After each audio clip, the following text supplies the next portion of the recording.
Run, river, run, run through the hills. Run, river, run to the sea. Run, river, run to your place beneath the sun. Run, river, run over me. Hi, welcome to be my guest. Today we have from West Warwick. He came in today. He's been with us. What's this, the fifth time you've been with us? I think it's the fifth time. The fifth time. We've got Steve Porter with us. And he's and Steve, hi Don. He and Don own their own bookstore, which is called Stillwater Books. I've got that right. They also own Stillwater River Publications. So they will publish your book for you. How's that? So if you're an author, I've mentioned it to many, many authors, don't be shy. We're going to tell you how to contact them and everything. Right over here in Rhode Island. And today we're going to talk about Steve's new book. It's called Fiddlehead. Can you let me have a copy and hold it up? Absolutely. All right. Now, did you do the cover? The cover was designed by a graphic designer in our office, Alicia Gillette. It's baseball. It's a baseball book. Oh my gosh, I've just become extremely interested in baseball. And is it a true story? No. It's based on my experiences running a youth league. My wife and I, for about 15 years, were involved in Little League Baseball. I was the president of the Exeter West Greenwich Little League in Rhode Island. Yeah. We had 550 kids who played from the ages of 5 to 18. Not many kids, right? It was a lot.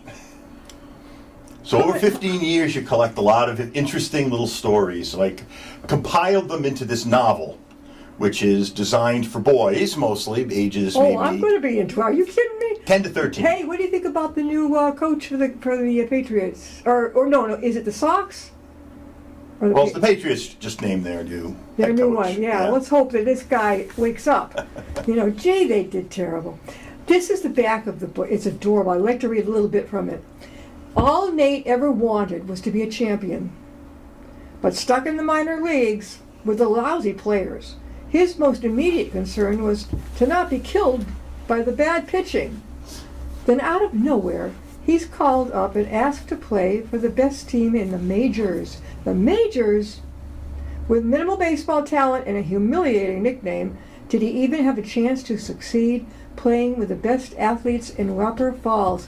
We're going to let our friend Pete take it from here. Steve, take it from here. Tell us about the story.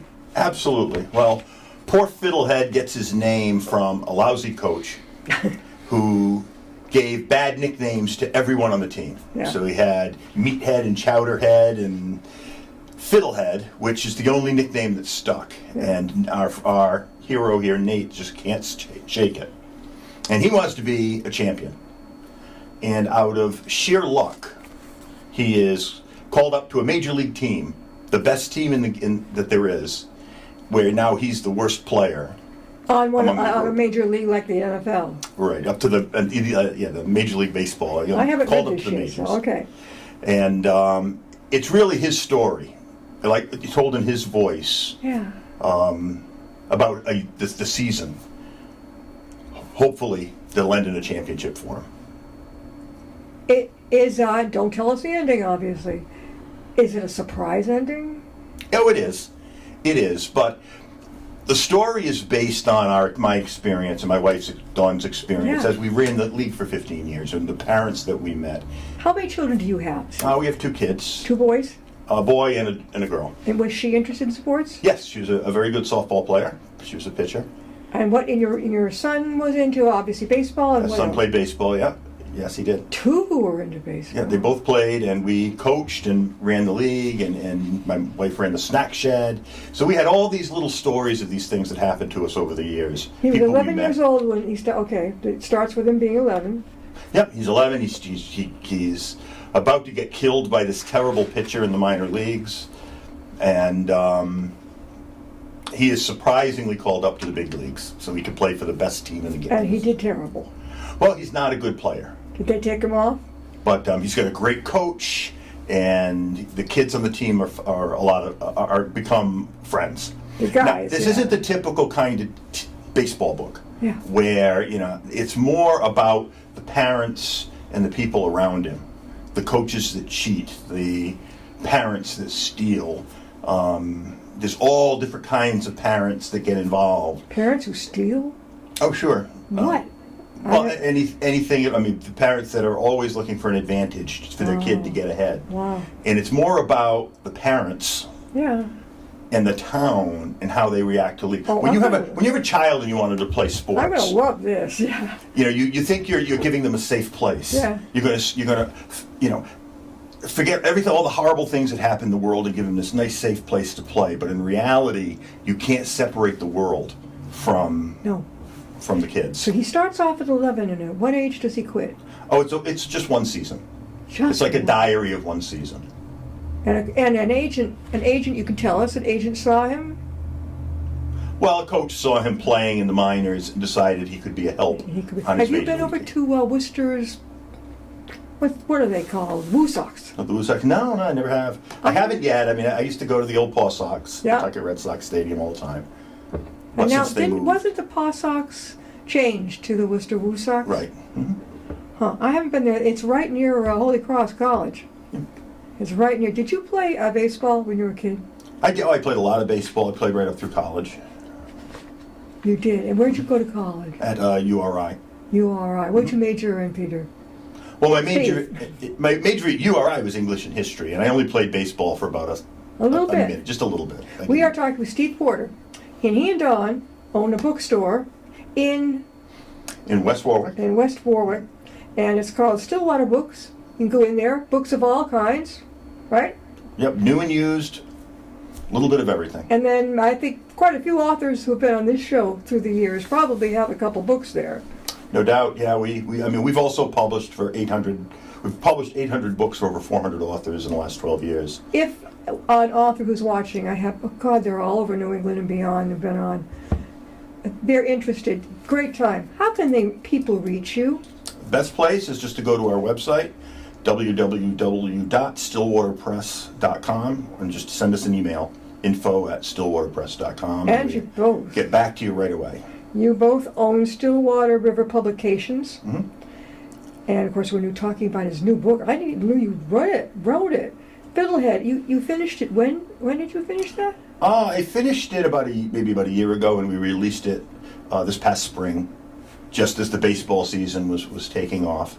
What, did I connect you first, or did you connect me? I think we connected, but there were a couple of cancellations. Yeah, we had to do. And so it's taken me a while to get up here, but. I like the fact that, usually they are softcover books that I get from the different authors. Mm-hmm. This one is soft. That's a hardcover one. I did, yeah. I published it in both hardcover and paperback at the same time. Is it a huge difference in price? A little bit, yeah. Between like $12 and $20. $12 and $20. Not too bad. No, it's not a very long book. I mean, again, it's targeted to kids, maybe ages 10 to 13. That would be the proper age group, although I think adults reading it will understand a lot of the humor in the background behind what's going on. Right. How long did it take you to get here from West Warwick? Oh, it's only about an hour. 146? Yep. Yeah. We know a lot of us around here know about over in, where is it, Pawtucket? Where's Washington Bridge that went nuts? It just... Well, that's in Providence. That's heading towards East Providence. Luckily, yeah, it's a big mess, but I don't have to deal with that. How do people get around that to go? Well, the bridge is still open. They only closed half of it. So you fall down the rest of it. No. But you could. There was an eastbound bridge and a westbound bridge, and they closed westbound, so now they have to share one to go back and forth. So it's terrible traffic every day, and it's going to be years before they replace it. What made you decide to write Fiddlehead? Well, again, it's a story that came to me, decades ago, and it includes all the experiences we had running this league, from running tryouts to the snack shed to, and different things about like having a girl player in a league where usually dominated by boys, and then the parents that like to cheat, the parents that like to steal. They can be vicious. Parents can be vicious when they're defending their kid and they think their child, they want them to see the best for their kids. They do crazy things. And we collected all those little stories for years and then compiled them into this book. Were you a coach? Oh, yeah. Yep, I coached. You were a coach. What is it like, oh, God help us, to deal with a parent, and doggone well, this is not going to be fun, with a parent who is a you-know-what. How did you get the courage to deal with a person like this? I don't know. I mean, first of all, most parents are nice. I mean, they're great, and they're great to work with, and made a lot of great friendships over the years. But there are always that handful of crazy parents who you just have to accept that they're there, and do your best, to deal with them. Do you ever get that threat? We're going to sue. Oh yeah. Really? Lots of things like that happened where they didn't get on the team they wanted to be on. Yeah.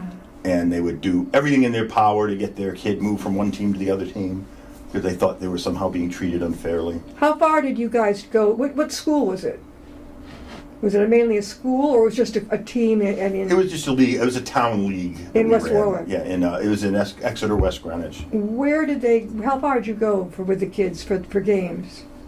Well, we traveled quite a bit. I mean, the local league all played in town, but the older kids would travel all over Rhode Island, Massachusetts. In Massachusetts also. Yes, we'd be involved in different leagues and different divisions. Now, your book, where have you been appearing? Well, I've done signings for this at our own store, as well as the Rhode Island Author Expo in December, and a few farmers markets and expos here and there. I have heard that those are good. Now, you'd think I would know, being a publicist for them. Somebody recently, an author said, "Oh, I'm going to the farmers market." I said, "What?" Smart move, because I learned that a lot of those craft fairs. Mm-hmm. I had an author say to me, "Why would I go to that?" I said, "Because you're going to stand out." And they did it, and they went. Have you been to any craft fairs? Oh, I've done many through the years, with my other books. But the craft fairs, especially farmers markets, are great places to go because no one goes to a farmer's market without the intent of buying something. Yeah. You're going to go with a few $20 bills in your pocket. You're not going to just show up to browse. No. And if you're there and you've got money to spend and you're the author sitting at a table, you're going to benefit from that. You're going to. Where's your favorite place to appear? I mean, can you tell us where you've had the best experience appearing with your book for signing and talking about it? Over the years, I've done about 400 book signings. This is now my fourth book. And, the smaller events are usually the best. You think so? Yeah. Mm-hmm. Have you been to Tatnook? I have, yes. What'd you think? Great store. Did you go to the big room, or did you sit up front? I sat up front and did a signing there many years ago. Yeah, and you had a lot of people come on up to you. Had a few, yeah. I've had some shy authors who don't want to go in the big room yet. They're not good at presentation. I said, "Well, sit up front." "Well, nobody's going to come to the table." I said, "Get up, have a friend with you, have them man your table. You walk around with your book. You look at people, maybe over in the kids, young people section, say, 'Gosh, have you read this one?' And promote it." Well, I tell a story. I did a signing at a major bookstore one time, and no one showed up. Yeah, I hate that. And that happens from time to time, and as an author, you just accept it. But the next day, I received an email from someone, and they said, "Hey, I wanted to come to your signing, but I was busy. But I saw it advertised, and this is exactly the kind of book I'd like for my reading group." And they ended up buying 25 copies. So if I'd never done that book signing where no one showed up, I would never have sold those 25 books. This guy's got it good. This is true. Do you know Glenn Ickler? I do not. No. Oh, okay. He's probably almost 90 years old. He's a regular here. He writes books. You've written before. The one book that I haven't read this yet, so I can't say it's a favorite. But the one I loved so far was actually the true story of that friend who had anxiety disorder, and he couldn't even go over a bridge. And boy, can I relate. Yep. Is he still around? Oh, Brian Benedus, yeah. How's he doing? He's doing great. He does. The book was called "Scared to Death. Do It Anyway." It's nonfiction about panic and anxiety attacks. And it's his life story about how he overcame it all. Now he does public speaking. Goes to high schools and forgot. How colleges. did he overcome that, Steve? That's basically the story of the book. And he developed his own techniques so that when he felt what he called the thing, that anxiety coming on, in a situation like this where he's being interviewed or talking with someone or on camera, that's when the anxiety would really take hold. Did he get it in his stomach too? Oh yeah, yeah. Throw up? But he had tools he would use where he would start counting his fingers or focus on certain things in his mind that would help bring calmness to the situation, and he'd be able to function. Did he learn breathing? 1, 2, and then out. Yeah, there are breathing techniques, there are counting techniques. He had a rubber band that he has on his wrist that he would snap. There are groups online too for that type of thing, for anxiety and depression. There are medications. Did he take? I forgot. Did he take medication? He did. He tried a whole bunch of things with doctors but he was also so embarrassed by it. Really? Because he was also he was a bodybuilder, and he was a weightlifter. Yeah. And it's tough to go to a doctor and say, I'm afraid of crossing the street. I get anxiety. I'm afraid of driving in traffic. I get anxiety. Yes. It made him embarrassed. And so he would do a lot of self-medicating. Remember that time his car broke down on the bridge? Mm-hmm. And that's real. And he had to really cope with that one. Was he one of those people who throws up when he had anxiety? He had he did had everything. Everything. And he's still with us. How old is he now? He's probably about 60. Yeah, he's young. Does he have children of his own? Yeah, he does. I hope he has given them the book to read and learn, because it can be hereditary. Well, he tried to keep it a secret for a long time, even from his wife. Are you kidding? But then he at some point he just couldn't do it anymore. And No. but again, it's an embarrassing thing when you think of yourself as the tough guy. Yeah. To admit you're afraid of everything, you have fear about everything. Did he have a fear of elevators? I had, yeah. Oh, I claustrophobia. did. But the reason is that when I was a little girl, and my father and I were in New York City, it was Saturday, and back then a lot of companies did not open their upstairs stores. Well, we went in, got in on the elevator, and it didn't work. It stopped. And had the janitor not been there, we would have been there all weekend. So I have problems with that. Now with this, what would you say, how long would it take for someone to get through this, the average Joe? Oh, an adult, maybe in a couple hours. It's called Fiddlehead. And where can you get it, Steve? It's available on all your favorite websites, from Amazon through BarnesandNoble.com, and of course Stillwater, Yeah. Books You R.I. could get it over to Tatnuck in Westboro. I don't know if they have it on the shelf, but they could certainly order it if they don't. Definitely. What's next? What's coming up next in your writing? Well, that's an easy one because I have a completed collection of short stories. Most of them in the horror genre, kind of like Twilight Zone types short stories, and we're going to release that this fall. Horror story. And I'm going to be launching it at Rhode Island Comic Con in Providence in November. It's like a thriller. A Comic Con I thought the Comic Con was just for comic ones, but it's not. Well, Comic Con is for kind of like for comic books and things like that, but it's also pop culture, movies, television.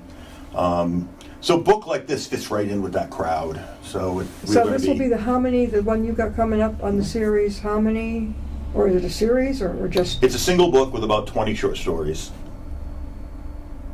And when will it come out? That should be out probably October, November of this year. Next year.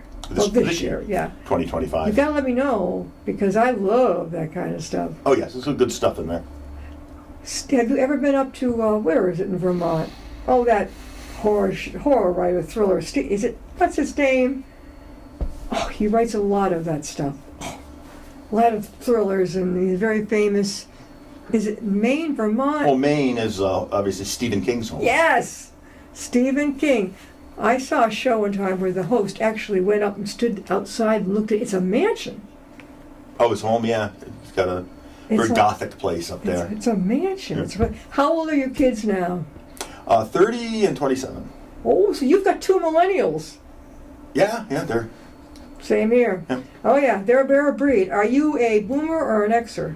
I'm a boomer by about 5 minutes. I just cut the line. Isn't it interesting? Me too. Being an Xer, being a boomer, raising a millennial. I found it. I thought I was. I remember. I thought I'm going to take a shot at this. I borrowed Woodstock from the library because I loved it. I too little to go. I wouldn't go, but I still loved it. Grew up with all that stuff. I thought, I'm going to show this to my son, who was about, 14, 15. I thought, I am going to get ragged on. I mean, big time. It took a lot of courage. So I put it on the show at TV, and he sat there stunned. He really enjoyed it. I'm looking at him, and I said, we didn't all do booze and pot and drugs, you know. But it's amazing when they do like a song. When they do like them. Now, where do you write? At home, at night? Are you a night writer or a day writer? I'm a binge writer. Binge? So it doesn't matter where I am. Yeah. But if I'm alone and once I get into the rhythm, I can write for 6, 7, 8, 9, 10 hours. All night long? Yep. I don't want to stop once I'm in that zone. Do you sleep? Well, yeah. But I'll get a good night's sleep and I'll wake up at 6 a.m. and I'm ready to go again. Hey, Dawn, you must have to wake him up sometimes. Now, you work you're lucky you guys work from a home area. Well, we have our office. Yeah. Yeah. So it's so easy. You go upstairs to home? Well, I do my writing anywhere I can. Anywhere, yeah. I've taken a couple of writing retreats, which are helpful. I've gone to a couple of conferences where the conference might finish at 2 or 3 in the afternoon. Then I've got all night to write. Where are you going to be next? That's a good question. I don't have any official signings coming up, but we do have. I don't know when this will air, but next Saturday, the 24th. I think it's the 24th. Week from Saturday. 28th. We're doing 24th, something like that. We have someone coming into our bookstore is going to be doing a creative writing workshop, and I'm going to be doing a discussion of self-publishing and different publishing options that are out there. Okay, what's your favorite? Self-publishing? It's hard for you to answer this, or having somebody public company. You can. That's a very big question because it depends on the book.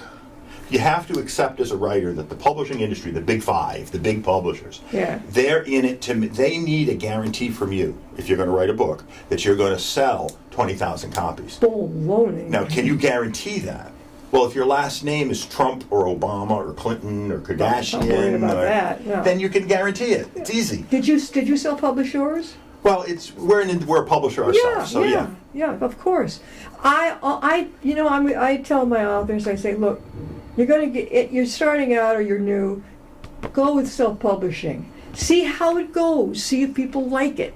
And then if it really takes off, go up and see Steve. Yeah, right? well, you need to, the biggest thing that a new writer needs is to understand how the business runs. What do bookstores want? What do libraries want? What do readers want? Somebody will sit down and write their novel and bring it to us, and I'll ask them those questions, and they have no idea. It's like, so how do you expect your product that you just created to sell if you don't even know what readers or bookstores or libraries are even looking for? How on earth do you tell someone comes in with, look what I wrote, Steve, what do you think? And you read it. How do you tell them you ain't going to make it? Well, we tell them, I don't tell them you're going to make it or not going to make it, because every book is different. Yeah. And every writer has a different goal. Yeah. But what we're able to do is say, okay, this is what you've got. This is what you can expect. And if you want to make it better, we can provide the editing services or the You can edit it. Good. We can do it. Yeah, we can do editing to create it, make it better. We can hook you up with a good cover designer. So who did the cover? Looks professional. Again, that's Alicia Gillette, who's part of our staff. Whoever you are, Alicia, you did a great job. Where'd you find her? Through a connection of a connection. We got Just a referral. Connection. Yeah. Now, when you give your presentations, on your sign or however you get the word out, I encourage, now don't just walk in and assume they've done it. They have done it in newspapers. Just don't assume there's signs pointing the arrow. You make your own, which I did, with an arrow exactly where you are and what the book is. Now, would you say, Fiddlehead,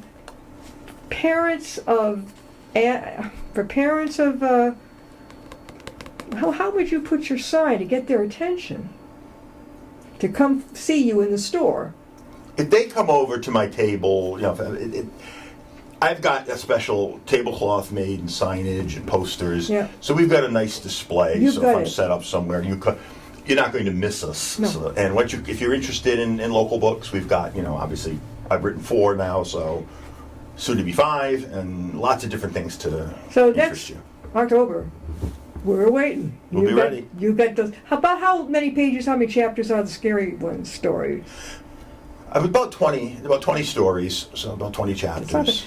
Are you going to bring your copy over to our brand new library that's a minute up the street? Yeah, I could definitely do that. Because Absolutely. this is going to really be, they have a beautiful dedicated local author section like remember they used to do downstairs? Have you been by it, the new one? I've driven past, but I haven't been inside. Yeah, go up here, take a right, Yeah. go 1 minute, and the senior center is also with them. So you've got a huge audience. So we have been talking with Stephen Porter, and he and his wife Dawn, give me a minute to go through all this. They're busy. They own Stillwater Books, and they also own Stillwater River Publications. Stephen Porter's new book is Fiddlehead. A lot for parents with kids who are going into baseball, right? If you like baseball or you've been involved in youth sports, as an 11 to 13-year-old, you'll love it. As a parent, you might even like it a little more. I have a little grandson who isn't into sports. He's an intellect. He's an intellect. But not many. My 2 cousins went to Rutgers. They were into wrestling. But we don't have sports people in our family. Generally, they're all, doing something with their is an entrepreneur or something this way. Very few athletes. Do you think it runs in the family? I don't know. My brother, my father, are always baseball fans, so Your dad, I guess it did, yeah. Are they alive, your folks now? My mother is. Oh, that's lives in great. How old Arizona. is she now? 83, I think. She's just a kid. Yeah. 83. And you had how many brothers and sisters? I have 1 brother. Were you the older? I am, yeah. And I bet the younger one got away with a lot more funny stuff than you did. Always does. Absolutely. Oh, yeah. Well, I was the youngest of 2 only. About a decade is huge. So I wasn't really trying to get away with anything. My life was it was like raised 2 different homes. I mean, it was just different when the other one is that much older. We're going to have to leave. Steve's been with us, and Steve Porter's going to come back. He's got those bunch of scary stories coming up. So be sure to get Fiddlehead, right? Go on Amazon, whatever. Go on up to the library up here in Upton. It'll be in the dedicated local authors section. Take a gander, read it. If you're a parent with a kid who loves baseball, you're going to love this because I can't wait to read it myself. Thank you for being with us, and say hello to Dawn. I will. Thank you very much for having me. You're welcome. Take care.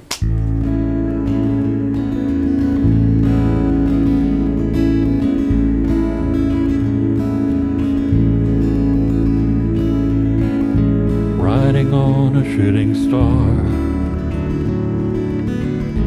heading out toward a dream. Tomorrow's even closer than it seems.